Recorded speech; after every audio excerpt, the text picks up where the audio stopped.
Tony छोटा सा था जब उसके माँ बाप एक एक्सीडेंट में मर गए थे।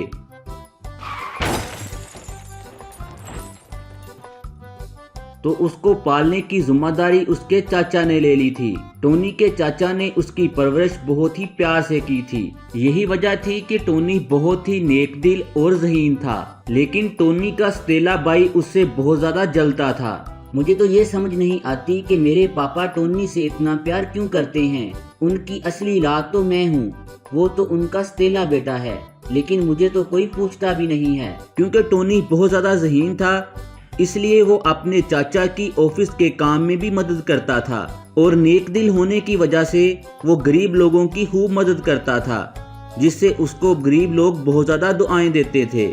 दूसरी तरफ उसका स्टेला भाई रामू उसकी इस कामयाबी को देखकर सड़ता रहता। एक दिन जब रामू घर आता है तो उसके पिता टोनी से कुछ ऑफिस का काम डिस्कस कर रहे होते हैं।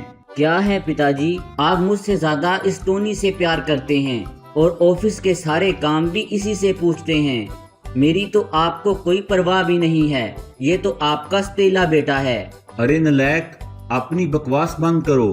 खबरदार इसे स्टेला कहा तो ये तुझसे ज्यादा समझदार है।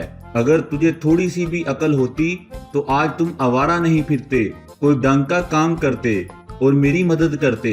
लेकिन तुझे तो आवारा गर्दी के सिवा कोई काम ही नहीं आता। रामू को टोनी के सामने अपने पिता की बातें बहुत ज्यादा बुरी लगती हैं और वो मन ही मन में सोचता है, इस टोनी का तो कोई बंदोबस्त करना पड़ेगा, वरना ये मेरी सारी प्रॉपर्टी पर कब्जा कर लेगा। अगले दिन किसी मीटिंग के सिलसिले में टोनी किसी दूसरे शहर जाने लगता है। अरे भैया, मैं भी आपके साथ चलता हूँ। पिताजी की कल की बातों ने मेरी तो आंखें खोल दी। अब मैं भी आपके साथ मिलकर काम करूँगा और हम दोनों भाई मिलकर काम करेंगे।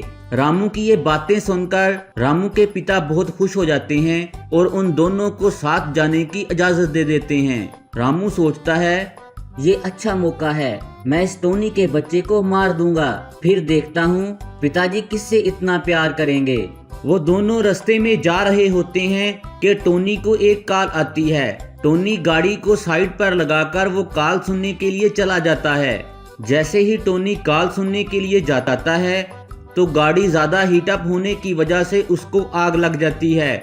जब टोनी रामू की चीखों पुकार सुनता है तो भाग कर जाता है और अपनी जान पर खेलकर रामू को बचाता है।